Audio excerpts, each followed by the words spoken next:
Alléluia, papa. Alléluia. Alléluia, internautes. Alléluia, tous ceux-là qui sont abonnés à la page Saint Samuel Info. Ce jour, nous recevons un dignitaire de l'église, un papa, pour nous entretenir un peu sur la semaine sainte. Parce que là, nous sommes à une semaine de la semaine sainte. Il faut préparer le chrétien céleste à aborder cette semaine qui sont tous capitales. Alors, papa, nous revenons encore. Alléluia, papa. Alléluia. Qui est le papa que nous recevons ce jour? Merci. Merci dans le Seigneur. Avant tout propos, je voudrais d'abord bénir le nom du Seigneur qui nous a permis d'avoir ce petit moment de parler de la semaine sainte. Dieu fait toutes choses bonnes en son temps. Et aujourd'hui, cette occasion nous est donnée de parler de l'Église et de la semaine sainte.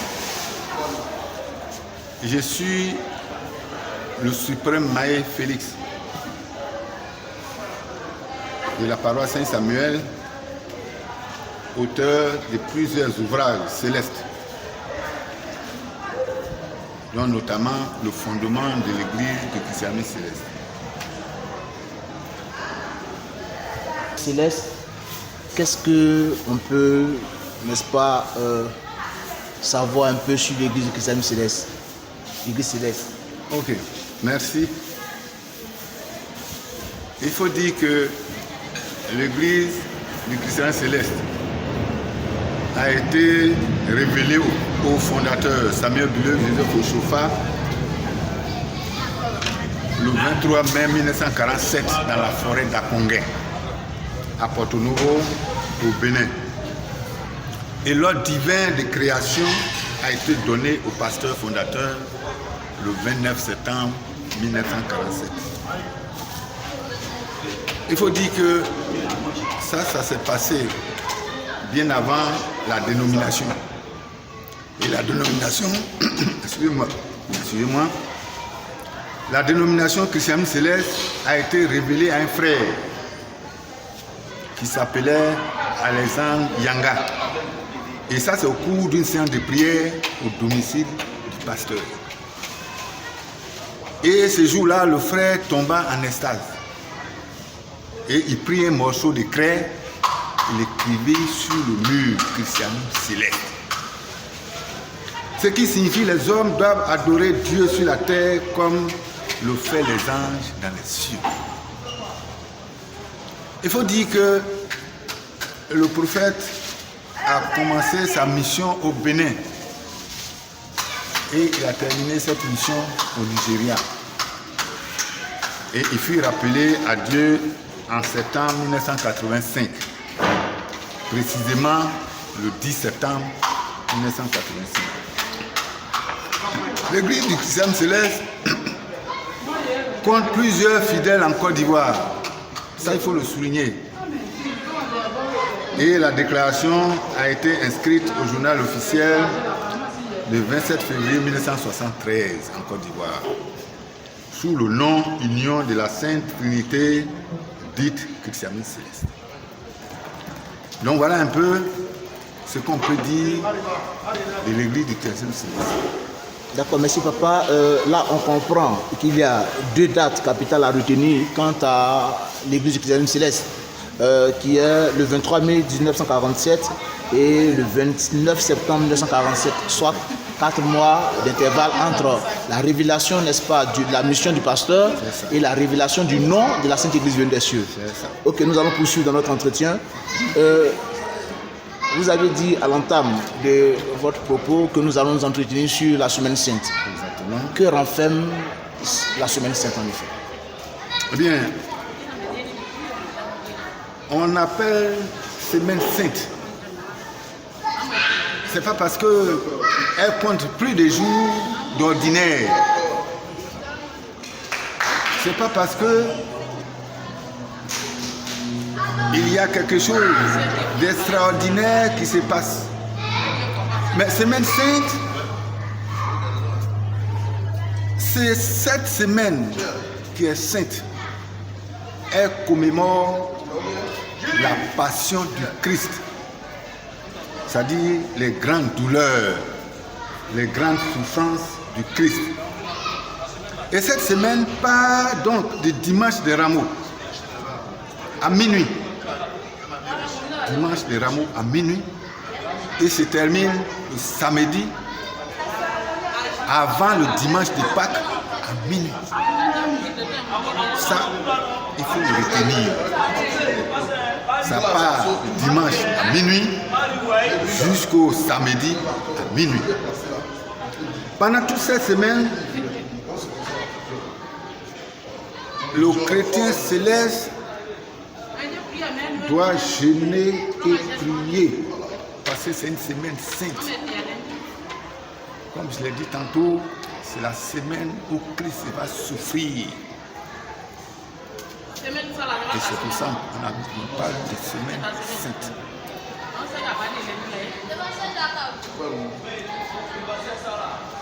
D'accord, il est intéressant.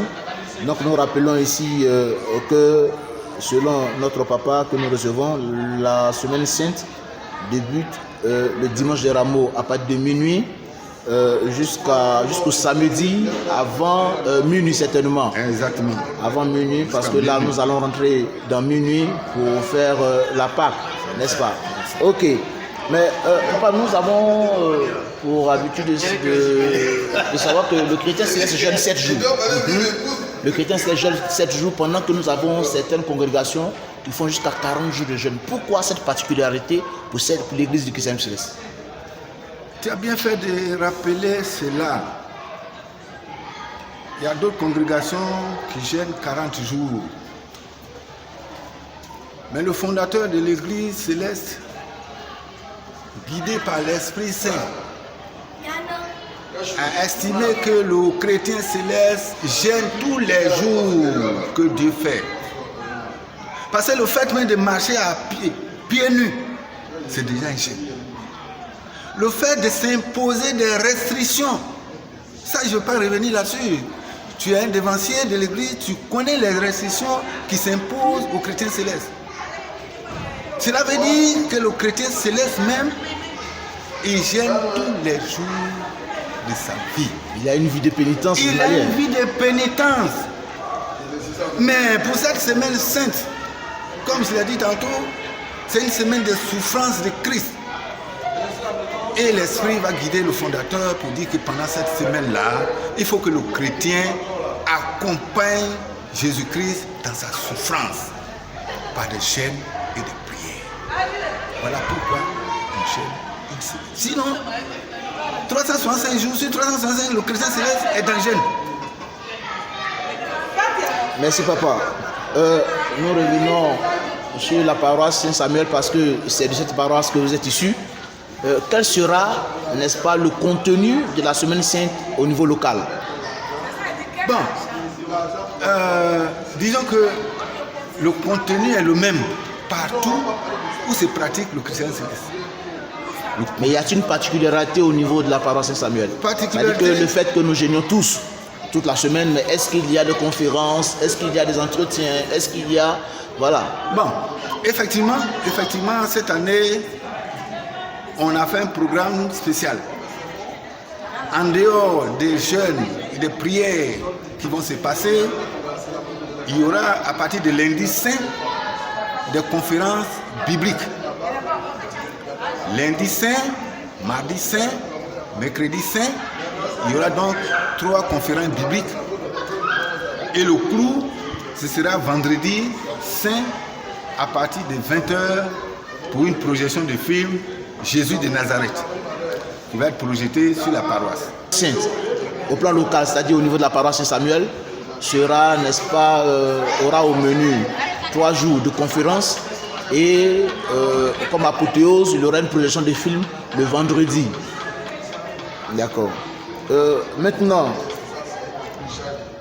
nous constatons quelles sont les différentes étapes de la semaine sainte. Merci.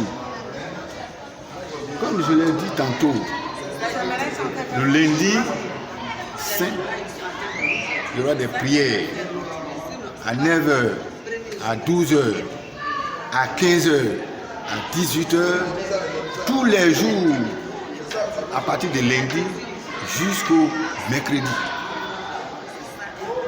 Et ces prières-là ont lieu dans le temple. Mais le vendredi saint, Jeudi d'abord. le jeudi d'abord, il y a le lavement des pieds et la Sainte Seine. Ça, on reviendra dessus tout à l'heure. Je vais donner d'abord le programme de ce qui se passe la semaine sainte. Et le lundi, le mardi, le mercredi, prière, jeûne, Conférence. conférence sur la paroisse, etc., etc. Vendredi saint, il y a le culte de 9h, de 12h dans le temple, et le culte de 15h se passe au parvis. Et après le culte de 15h, disons que on rompt le jeûne et on reste dans cette attente, puisque notre Christ, le Christ est mort. On reste dans cette attente jusqu'au samedi pour sa résurrection au cimetière. Et donc, de vendredi 15h jusqu'au samedi à minuit, c'est samedi à minuit qu'on reprend les offices avec un culte au cimetière, un culte de résurrection au cimetière. Jeudi saint, j'ai entendu parler du lavement des pieds. Exactement. Qu'est-ce que le lavement des pieds et puis quelle est la portée spirituelle de cet acte? Oui, cet acte a une portée hautement spirituelle. Hautement, vous avez dit, hein? Hautement spirituelle. D'accord? Parce que l'évangile de Jean, chapitre 13, du premier verset au verset 15, nous relate cet événement. Si vous voulez, je vais lire. Si la Bible est là, on peut lire. lire. Voilà, on peut lire. Alors, je commence par le verset 3. Jésus, qui savait que le Père avait remis toutes choses entre ses mains, qu'il était venu de Dieu et qu'il s'en allait à Dieu, se leva de table, ôta ses vêtements et prit un linge dont il se ceignit. Ensuite, il versa de l'eau dans un bassin et il s'est mis à laver les pieds des disciples et à les essuyer avec le linge dont il était saint. Alors, donc vous voyez que Jésus qui lave les pieds de ses disciples. Le lavement des pieds, c'est d'abord une œuvre de bonté. La bonté de Dieu envers ses enfants. La bonté de Dieu envers ses fils. Dieu est bon, il est toujours bon, il restera bon. Laver les pieds, c'est une invitation à la disponibilité et à l'humilité. Le maître qui va laver les pieds de ses serviteurs. Vous comprenez? Laver les pieds, Jésus ôte notre impureté. En nous lavant les pieds, il ôte notre impureté. Laver les pieds, c'est de nous pardonner les uns des autres. Et enfin, laver les pieds, c'est de nous aimer les uns des autres. Donc, vous voyez, pourquoi Jésus a donné cet exemple? Pour que nous qui sommes ses serviteurs, nous qui sommes ses disciples, nous puissions suivre cet exemple. Le lavement des pieds, c'est un acte d'humilité, d'amour, de bonté, de générosité, n'est-ce pas? Et tout ce que j'ai cité. Vraiment, c'est... Voilà, merci papa. Là, on sent l'écrivain, on sent l'homme de Dieu, on sent, n'est-ce pas, le prédicateur. Voilà, papa, je pense que vous aviez dit tout à l'heure que dans l'événement que nous allons vivre bientôt dans une semaine, il y a la semaine sainte et il y a du moins le lavement des pieds. Vous avez parlé le jeudi, vous avez parlé aussi de la communion. C'est ça. N'est-ce pas? Mais la communion, aller partager, n'est-ce pas, le repas du Seigneur. Exactement. Est-ce que nous sommes tous prêts ou bien aptes à aller prendre la communion? Très bien. Là, tu poses une question fondamentale. Parce que dans le Nouveau Testament, plusieurs noms ont été donnés à cet événement. On parle souvent de la fraction de pain, repas du Seigneur, la communion, la table du Seigneur. Donc la Sainte Seine désigne le geste par lequel on mange le pain et on boit le vin en souvenir du sacrifice expiatoire de Jésus. Il faut le comprendre. On prend le pain et le vin en souvenir du sacrifice expiatoire de Jésus. Le pain rompu représente la chair brisée. Le vin représente le sang qu'il a versé pour expier les péchés de l'humanité. 1 Corinthiens 11, versets 23 à 25. Luc 22, 17 à 21. Donc, je voudrais continuer pour dire, puisque la question même est de savoir si tout le monde peut aller à la table du Seigneur. Alors là, cela, n'est-ce pas, implique une autre question pour dire quelles sont alors les dispositions à prendre pour aller, n'est-ce pas, à cette table-là. Je serai obligé de me référer à la Bible. D'accord. Oui, qui est notre Puisque la question, boussole. oui, c'est ça notre boussole. Tu demandes, est-ce que tout le monde peut aller à la table du Seigneur? Et l'apôtre Paul, dans 1 Corinthiens 11, versets 26 à 30, il dit c'est un repas saint. C'est un repas saint. On va lire. On peut donner une force à notre argument. Oui, on va lire. Parce que c'est important. 1 Corinthiens 11, verset 21. 1 Corinthiens 11, verset 21. Verset 21. Alors, car, je lis, 1 Corinthiens 11, verset 21.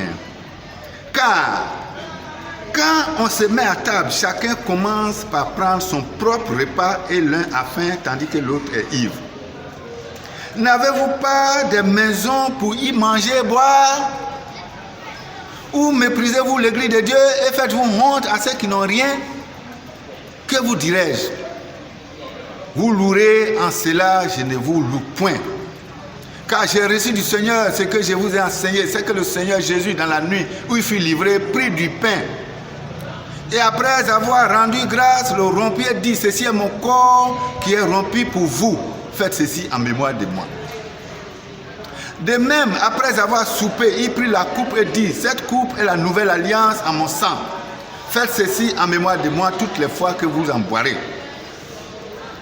C'est pourquoi celui qui mangera le pain ou boira la coupe du Seigneur indignement sera coupable envers le corps et le sang du Christ. Je reprends ce verset 27. C'est pourquoi celui qui mangera le pain ou boira la coupe du Seigneur indignement sera coupable envers le corps et le sang du Seigneur. Que chacun donc s'éprouve soi-même et qu'ainsi il mange du pain et boive de la coupe. Car celui qui mange et boit sans discerner le corps du Seigneur mange et boit un jugement contre lui-même. Que cela ne soit point pour nous. Que cela ne soit point pour nous. Amen. Parce qu'on ne s'approche pas de la table du Seigneur qui le veut. De façon indigne. De façon indigne. Vraiment. Et ces chapitres-là, au verset 30, c'est pour cela qu'il y a parmi vous beaucoup d'infirmes et de malades. C'est pourquoi il y a parmi vous beaucoup d'infirmes et de malades qui s'en vont à la table du Seigneur étant sourds. C'est vrai, un grand nombre sont morts aujourd'hui. Donc, la Sainte Seine, attention, Attention, attention. Et je vais poursuivre pour dire quelle est la périodicité. Pour qu'on prenne la communion. Quelle est la périodicité? Et je me réfère à 1 Corinthiens 11, verset 25.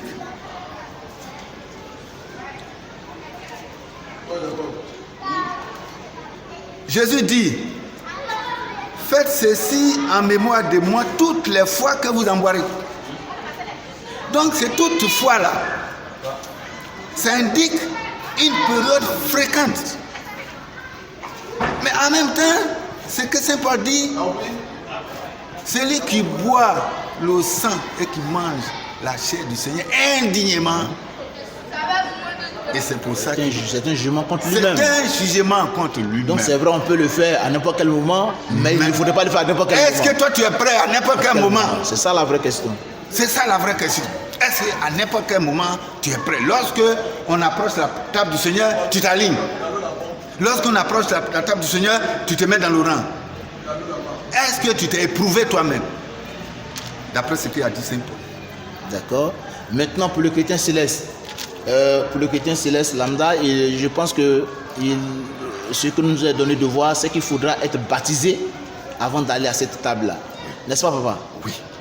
Ok. Il faut être baptisé. Il faut être baptisé, mais ça ne suffit pas. Le baptême d'immersion que le chrétien céleste reçoit ne suffit pas. Est-ce que tu crois en Jésus? Tu crois que Jésus est Seigneur et Sauveur?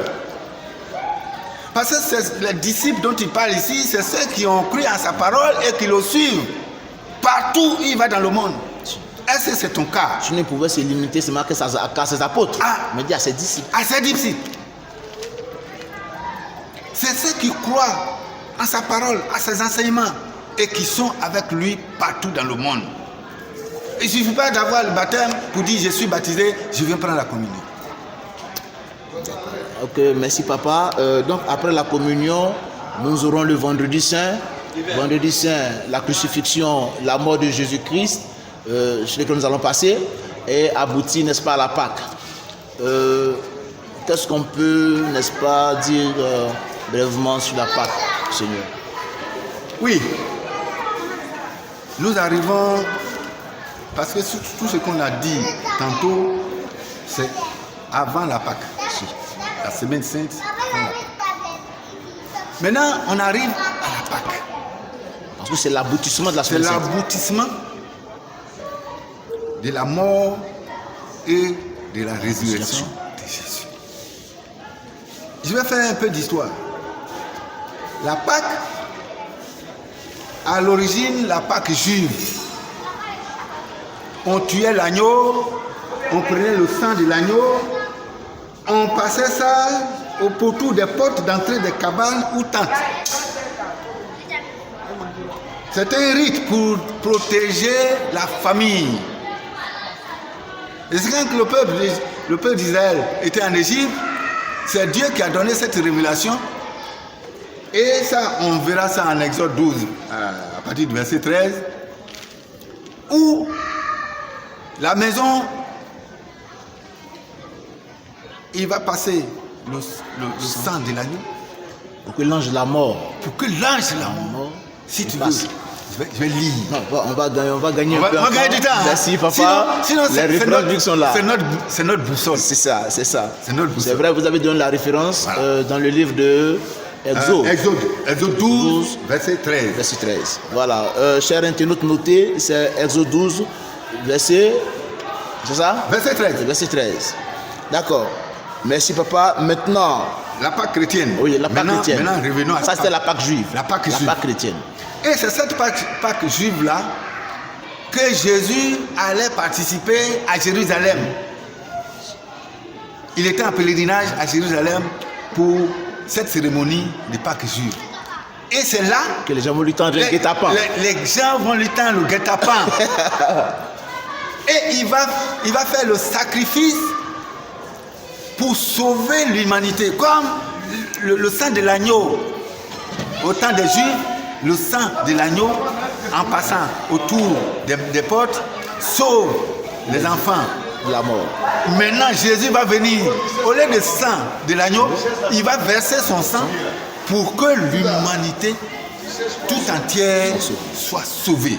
Voilà le lien entre la Pâque juive et la Pâque chrétienne. Alors, la Pâque chrétienne, on va commémorer la mort et la résurrection. Ça, c'est deux thèmes que le chrétien doit savoir.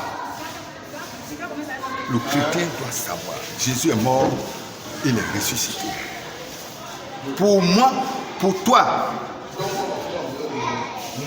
si Jésus n'est pas ressuscité, notre prédication est vaine. S'il n'est pas mort, qu'il n'est pas ressuscité, ce que nous disons là, c'est du froufrou.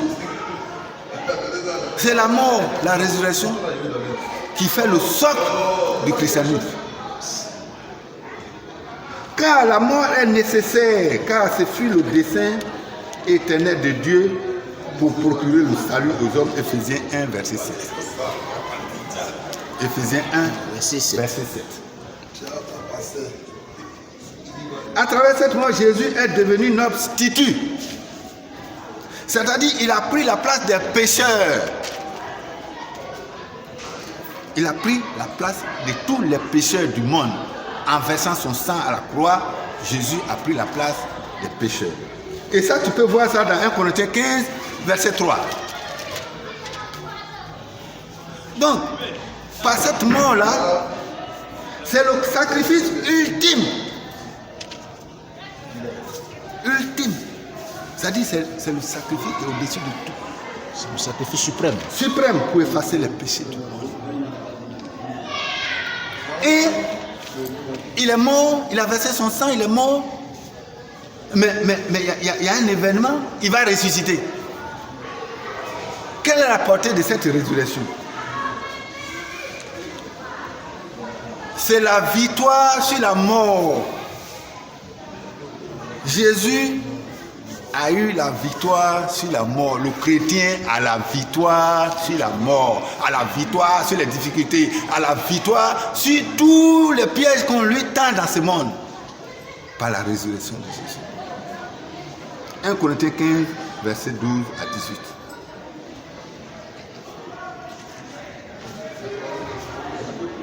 Donc, quand Jésus est ressuscité, il faut noter, nous les chrétiens qui sommes ici aujourd'hui et qui parlons par la grâce du Seigneur, qu'on a la possibilité de vaincre tout ce qui est mal sur cette terre par cette résurrection. C'est par sa mort que nous héritons de la vie éternelle. Et oui! Parce que là, nous vainquons la mort. Amen. Et nous vivons éternellement. Éternellement. D'accord, merci papa. Je crois que nous avançons allègrement vers la fin de notre entretien. Si. Mais je voudrais que vous nous donniez quelques conseils pour une semaine sainte accomplie et réussie. Merci. Pour donner les conseils, je vais dans Matthieu. Matthieu 6. Matthieu 6. Alors, Matthieu 6. Matthieu 6, on va du verset 16. Verset 16 à 18. Et je lis. Matthieu 16. Matthieu 6, 16 à 18. Lorsque vous jeûnez, ne prenez pas un air triste, comme les hypocrites, qui se rendent le visage tout défait pour montrer aux hommes qu'ils gênent. Je vous le dis en vérité, ils reçoivent leur récompense. Mais quand tu gênes, parfume ta tête et lave ton visage, afin de ne pas montrer aux hommes que tu jeûnes. Mais à ton Père qui est là dans le lieu secret, et ton Père qui voit dans le secret, te le rendra. Voilà la portée du vrai jeûne. Donc, ce verset-là, ça résume tout. Le conseil que je peux donner, c'est ça.